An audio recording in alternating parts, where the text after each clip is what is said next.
So guys, आज जिस movie को हम एक्सप्लेन करने वाले हैं उसका नाम हुडमैन है, जो 2022 में रिलीज हुई है। ये एक हॉरर थ्रिलर मूवी है। So let's start. इस मूवी की शुरुआत में हम एरियाना चैंडलर और उसके सन जोशुआ को देखते हैं। एरियाना कार ड्राइव कर रही होती है, तभी जोशुआ, जो कि कार के पिछले सीट पे होता है, वो रोने लगता है। एरियाना उसे चुप कराने के लिए पीछे देखती है। तभी अचानक जब वो मुड़ती है तो कार के सामने उसे कोई दिखता है और तभी कार का एक्सीडेंट हो जाता है और ये सीन यहीं कट हो जाती है। नेक्स्ट सीन में एरियाना हॉस्पिटल में होती है और जब उसे होश आता है तो उसे पता चलता है कि जोशुआ की डेथ हो चुकी है। एरियाना को यकीन नहीं होता। थोड़ी देर बाद वहाँ डिटेक्टिव ब्रेक आते हैं एरियाना से एक्सीडेंट से रिलेटेड पूछताछ करने के लिए। एरियाना बताती है कि मैं और जोशुआ दोनों कार से जा रहे थे और रोड पे अचानक मैंने एक आदमी को देखा जो हुडी पहना हुआ था। उसे बचाने के लिए मैंने ब्रेक्स दबाए पर शायद मैंने उसका एक्सीडेंट कर दिया। डिटेक्टिव एरियाना को बताते हैं कि उस सीन पे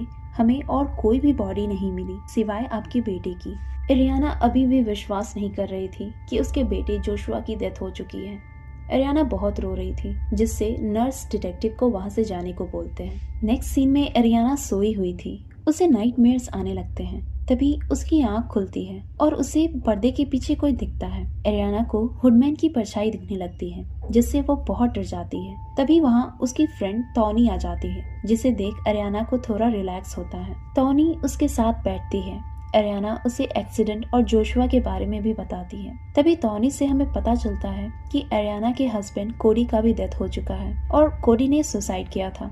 एरियाना ने बहुत कुछ खोया है अपनी लाइफ में, जिसे वो बहुत सदमे में होती है। नेक्स्ट सीन में हम एरियाना को देखते हैं, जो अपने सामान पैक करती है ताकि वो अपने मॉम के घर शिफ्ट हो सके। टॉनी एरियाना को उसके घर ड्रॉप करती है और उसके घर वापस आने से सब हैप्पी होते हैं, मेसी तो सबसे ज्यादा। एरियाना अपना सामान रूम में रख रही थी, तभी मेसी उसे कोडी के बारे में बोलती है कि मॉम बोल रही थी कि कोडी ने वॉर के बाद सुसाइड कर लिया क्योंकि उन्हें कुछ बुरा देखा था वॉर के वक्त। तभी मॉम सुन लेती है और वो मेसी को वहाँ से जाने को बोलती है। मेसी अपने रूम में चली जाती है। मॉम उसे समझाते हैं कि हमें एरियाना से कोडी के बारे में बात नहीं करनी चाहिए। मेसी भी मान जाती है। मॉम एरियाना के पास आती है और उससे बोलती है कि हम सब तुम्हें वापस देखकर बहुत खुश हैं। एरियाना मॉम से टिम्मी के बारे में पूछती है। यहाँ हमें पता चलता है कि मॉम ने भी अपने बच्चे टिम्मी को खोया था जब वो 6 मंथ का था। एरियाना उन स्टोरी के बारे में भी पूछती है जो मॉम अक्सर बचपन में सुनाया करती थी, पर मॉम उनके बारे में पूछने से मना कर देती है। मॉम एरियाना को डॉक्टर वुड से मिलने को बोलती है, जो एक साइकियाट्रिस्ट थी, पर एरियाना मना कर देती है। अगले दिन एरियाना कुछ काम कर रही थी, तभी वो किसी को अपने पीछे देखकर बहुत डर जाती है। वहाँ पॉली होता है, जो एरियाना का स्कूल फ्रेंड था। वो दोनों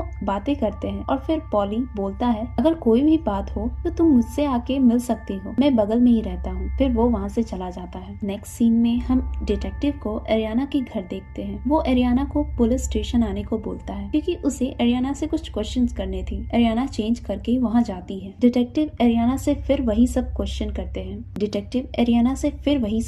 करते हैं। एरियाना उन्हें वही सारी इंसिडेंट के बारे में बताती है। डिटेक्टिव पूछते हैं, उस वक्त क्या आप किसी तरह के नशे में थे? एरियाना बताती है, मैं ये सब बहुत पहले छोड़ चुकी हूँ। डिटेक्टिव बोलते हैं, तुमने 22 साल की उम्र में सुसाइड अटेम्प्ट की थी और बहुत से डिप्रेशन एंड ड्रग्स, अल्कोहल से भी एडिक्ट थी। इवन तुम्हारे फैमिली भी डिप्रेशन के शिकार थी। एरियाना बताती है, ये सब चेंज हो गया जब से मैं कोडी से मिली। डिटेक्टिव एरियाना को कुछ फोटोज दिखाते हैं जो कि उस एक्सीडेंट की थी जिसमें जोशुआ की भी डेथ हो चुकी है, पर एरियाना उसे नहीं देखती और बोलती है जोशुआ की डेथ नहीं हुई है, ये सब उस हुडमैन ने किया है और उसी ने जोशुआ को अपने साथ लेकर गया। डिटेक्टिव बोलते हैं, मुझे लगता है इतनी स्ट्रेस और डिप्रेशन की वजह से शायद तुम खुद सब एंड करना चाहती हो, जो कि तुमने पहले भी किया है। एरियाना बोलती है, ऐसा कुछ नहीं है, मैं वो सब फिर कभी नहीं करूंगी। डिटेक्टिव बोलता है कि मैं तुम्हारा दर्द समझ सकता हूँ क्योंकि मैंने भी अपनी बेटी को खोया है। एरियाना फिर परमिशन लेकर वहाँ से चली जाती है। एरियाना मिसी और टॉनी के साथ पार्क में होती है। एरियाना को वहाँ वो हुडमैन दिखता है। फिर वो मिसी को लेकर घर आ जाती है। एरियाना मिसी से बोलती है, अगर तुम्हें कुछ भी स्ट्रेंज दिखा या कुछ भी स्ट्रेंज लगा तो मुझे जरूर बताना। एरियाना डॉक्टर वुड्स के पास जाती है। हमें वहाँ पता चलता है कि एरियाना की मॉम भी मानती थी कि उसके सन को हुडमैन ने लेकर गया। एरियाना बताती है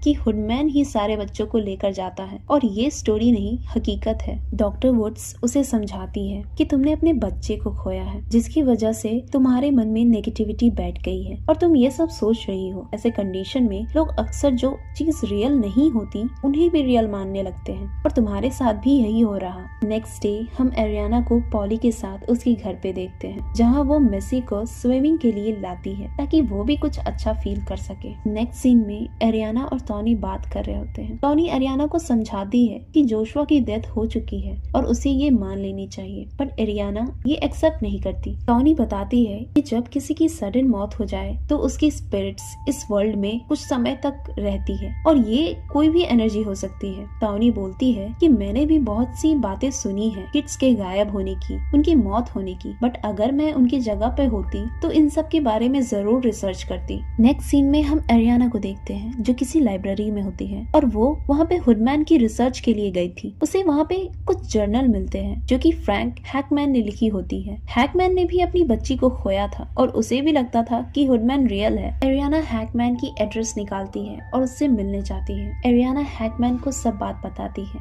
जिस पर हैकमैन उसे बताते हैं कि उसकी बेटी 7 साल की थी जब हुडमैन ने उसे गायब किया और उसके बाद मैंने उसे कभी भी नहीं देखा। हैकमैन बताता है कि मेरी बेटी भी हुडमैन पे बिलीव करती थी और उसने भी उसे देखा था, और अगर तुम भी उस पर बिलीव करती हो और अगर सच में तुमने उसे देखा है तो तुम डेंजर में हो। एरियाना उससे पूछती है तो मैं उससे रोकने के लिए क्या करूं, जिस पर हैकमैन उसे उस पर बिलीव करने से मना करता है। एरियाना इस बात पे गुस्से से वहाँ से चली जाती है। डिटेक्टिव एरियाना का पीछा कर रहे थे, जिसकी वजह से एरियाना के जाने के बाद वो हिकमैन के पास आता है और उसे अगले दिन पुलिस स्टेशन आने को बोलता है, जहाँ डिटेक्टिव बोलता है जब भी कोई बच्चा गायब होता है तुम उस केस के आसपास होते हो और तुम बोलते हो कि ये सब हुडमैन ने किया है। जहाँ तक मेरा मानना है इमेजिनरी स्पिरिट्स बच्चों को नहीं मारते, जिस पर हिकमैन बोलता है ऐसा तुम्हें इसीलिए लगता है क्योंकि तुम हुडमैन पे बिलीव नहीं करते, पर मुझे यकीन है कि हुडमैन ने ही मेरी डॉटर को गायब किया है। डिटेक्टिव पूछता है कि वो बच्चों को लेकर क्या करता है, जिस पर हिकमैन बोलता है कि हुडमैन उनकी आत्माओं को अपने वश में करता है। डिटेक्टिव को हुडमैन वाली बातों पर यकीन नहीं था और वो हिकमैन पे शक कर रहा था, जिस पे हिकमैन बोलता है कि मेरी बेटी के साथ साथ और कई बच्चे हैं जो गायब हुए हैं और तुम्हें लगता है कि ये सब मैंने किया है। फिर वो वहाँ से चला जाता है। नेक्स्ट सीन में हम देखते हैं एरियाना मिसी को सुला रही थी। मिसी बताती है कि उससे भी रात में बैड ड्रीम्स आती है। एरियाना उसके बारे में पूछती है पर मिसी उस वक्त बताने से मना कर देती है, तो एरियाना उसे वहाँ पे सुलाकर चली जाती है। रूम से एरियाना को बच्चे की रोने की आवाज सुनाई देती है तो वो चेक करने के लिए जाती है। वो विंडो से बाहर देखती है तो उसे पॉली के स्विमिंग पूल के पास वो हुडमैन दिखता है। एरियाना पॉली को कॉल करती है पर वो कॉल नहीं उठाता, तो वो खुद वहाँ चेक करने चली जाती है पर पूल के पास कोई नहीं दिखता। तभी वहाँ पॉली आ जाता है। एरियाना बताती है कि यहाँ कोई था। पॉली बताता है मेरे डैड होंगे, उन्हें नींद में चलने की आदत है। फिर पॉली उसे भी आराम करने को बोलकर वहाँ से चला जाता है। एरियाना भी जा रही थी, तभी वो मिसी को विंडो के पास देखती है जिसके पास वो हुडमैन था। एरियाना जल्दी से उसके पास जाने लगती है पर वहाँ पहुंचकर देखती है वहाँ कोई नहीं है। एरियाना सोने जाती है, तभी फिर से उसे कुछ आवाज आता है तो वो कबर्ड में चेक करने के लिए जाती है पर वहाँ कुछ नहीं होता। तभी उसके पीछे हम हुडमैन को देखते हैं। एरियाना दवा लेकर फिर से सोने की कोशिश करती है पर फिर से उसे बाहर से आवाज आने लगती है। वो लाइट्स ऑन करती है पर नहीं होता, तो वो टॉर्च लेकर चेक करने के लिए नीचे चली जाती है। वहाँ उसे बच्चे की हंसने और रोने की आवाज आने लगती है। वो उसका पीछा करते हुए बाहर चली जाती है पर वहाँ कुछ नहीं होता, तो वो वापस आने लगती है। तभी डोर अपने आप खुलने लग जाते हैं और एरियाना अपना फोन ढूंढने लगती है पर उसे नहीं मिलता। वो जल्दी से पॉली के पास जाती है पर पॉली रूम में था और सोया हुआ था। एरियाना उसे बहुत आवाज लगाती है पर वो नहीं उठता। हुडमैन वहीं था। हुडमैन एरियाना का पीछा करने लगता है। एरियाना भागती है और किसी तरह वहाँ की ताला को तोड़कर बाहर भागती है और हेल्प मांगती है। तभी पॉली आ जाता है और उसे संभाल लेता है। एरियाना बहुत डरी हुई थी। पॉली उसे यकीन दिलाता है कि वहाँ कुछ नहीं है और उसे साथ लेकर जाता है वहाँ चेक करने के लिए, पर वहाँ कोई नहीं होता। हुडमैन वहाँ नहीं था। पॉली बोलता है कि वो अपने फोन को ऑन रखेगा, अगर कोई भी प्रॉब्लम हो तो उसे कॉल करे। फिर वो दोनों सोने चले जाते हैं। अगले दिन एरियाना टॉनी से मिलती है। टॉनी स्पिरिट से बात करना, उन्हें बुलाना जानती थी, जिस पर एरियाना उससे हेल्प मांगती है ताकि वो स्पिरिट से पता कर सके कि जोशुआ सच में जिंदा है या नहीं। पहले तो टॉनी बहुत मना करती है, पर एरियाना के बहुत इंसिस्ट करने पर वो मान जाती है और स्पिरिट्स को बुलाती है, उनसे हेल्प मांगती है। और तभी टॉनी को बहुत ही अजीब फील होता है, जो कि एक बैड स्पिरिट्स की फीलिंग थी, और वो बहुत डर जाती है और एरियाना को वहाँ से जाने को बोल देती है। इधर हम देखते हैं हिकमैन